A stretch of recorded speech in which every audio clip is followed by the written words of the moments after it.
Babies R Us is a large retailer of baby and young children's products that opened in 1996 and closed in 2018. Thank you for your suggestion.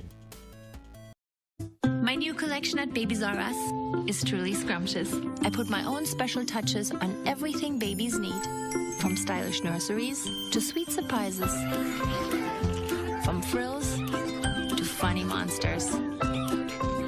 My designs are fun for babies and moms. Now you can explore it all, only at Babies R Us. Introducing Truly Scrumptious, designed by Heidi Klum. Available September 15th, exclusively at Babies R Us. Babies R Us traces its roots back to Jack Tate Jr. The intense desire to start his own business was ignited one day in March of 1969 when he went shopping for baby supplies and furniture for his 9-month-old daughter and was struck with the inspiration. Why not put everything that you need to buy for your baby under one roof and create a sort of one-stop shop for parents? It hit me like a force that I still don't understand, said Jack Tate. After his shopping trip, Tate wrote the name Carolina Baby on a legal pad and filed it away. Tate was a lawyer at the time running his own law firm. Mr. Tate began looking for capital to start a Carolina Baby shop. He approached some local bankers and was able to convince them to front about $200,000. Tate had hired a 20-year-old legal secretary named Lisa Robertson to help with his law practice part-time. Together, they opened the first Carolina Baby store in Greenville in March of 1971. Robertson would later become president of the company. The shop, which provided furniture, clothing, and toys for babies and children through age 12, was a hit.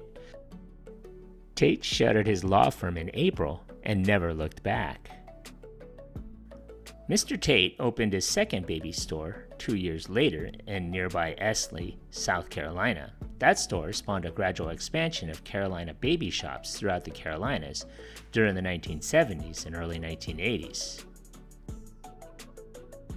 Besides building more stores, Tate began experimenting with different concepts and formats to find the perfect recipe for his shops. He tried opening some stores in malls, for example, but discovered that real estate was too expensive for him to fully stock a store and still generate sufficient profits.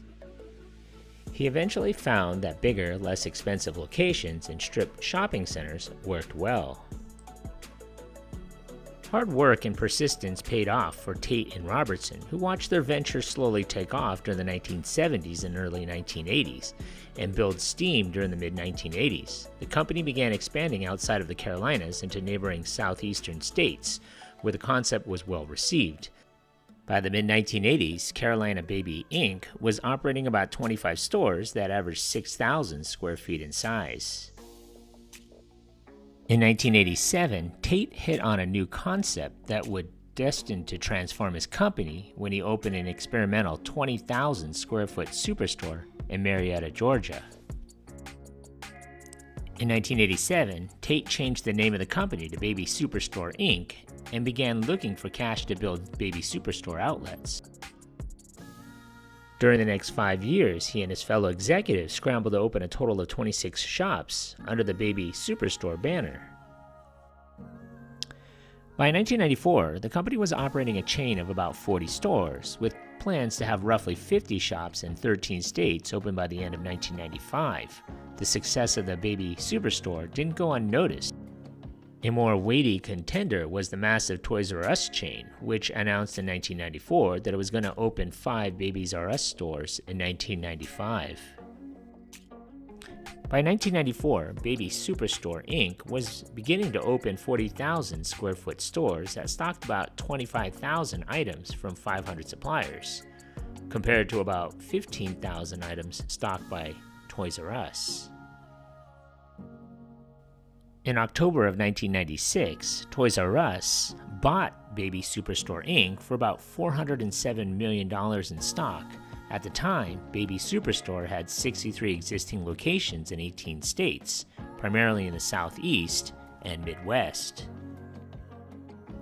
By making the purchase, Toys R Us leapfrogged its own plans, putting Babies R Us into Baby Superstore spaces, giving it 73 stores in 23 states.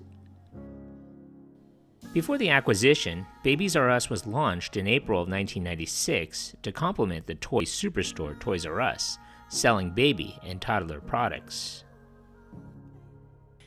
Babies R Us turned out to be a profitable acquisition for Toys R Us. Babies R Us was a prized and profitable unit. CNN Money reported in 2005 that it accounted for 75% of Toys R Us's total operating income, while making up just 15% of its sales. Babies R Us corporate parent began to suffer at the turn of the 21st century. The original buyout plan for Toys R Us called for the toy and baby units to be split apart, but the ultimate deal with Bain, KKR, and Vornado kept Toys R Us and Babies R Us together.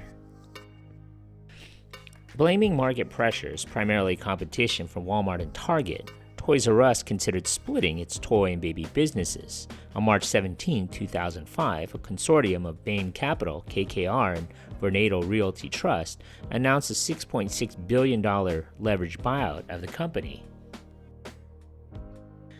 The two units didn't just stay connected financially, they came together physically with a broad rollout of the stores that combined Toys R Us and Babies R Us under a single roof. The company was consolidating its store base where it could, closing nearby single-format stores if they could add a combined toy and baby store.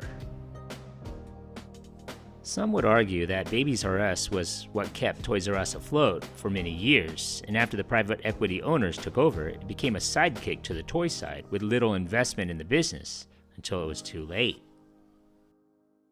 For those who worked on the Babies R Us side, there was a constant rivalry between the toy and baby units. When the company started building combined stores, a manager once said, "I could immediately tell the baby side of these stores were not going to produce the results they expected," he said. The square footage devoted to the baby products was cut in about half from normal Babies R Us stores, which headquarters dealt with by carrying less baby furniture. Moreover, toys enjoyed more space in the combined stores, which many thought hurt the sales on the baby side.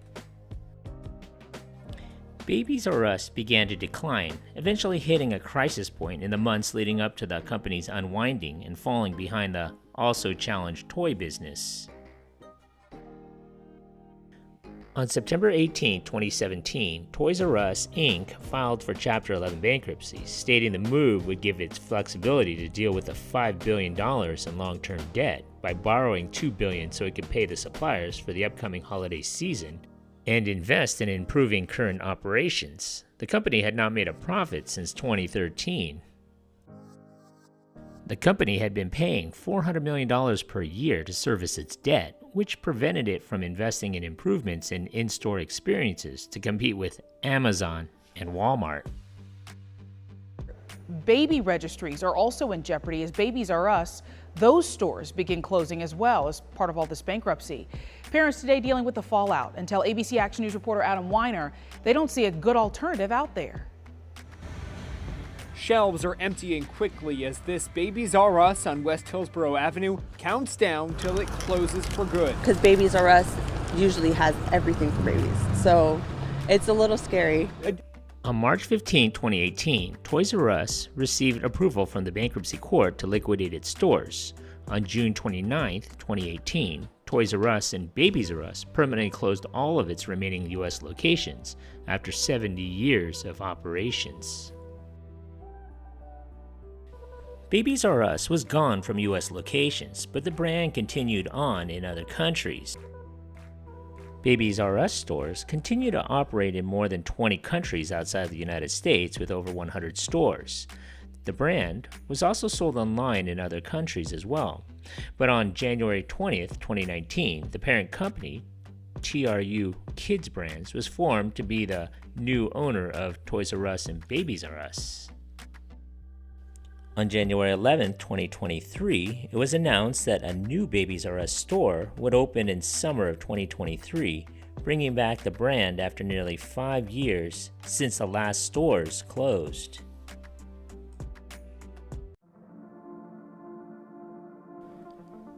Thank you for watching. If you like this content, and if you haven't already, hit that subscribe button. Thanks.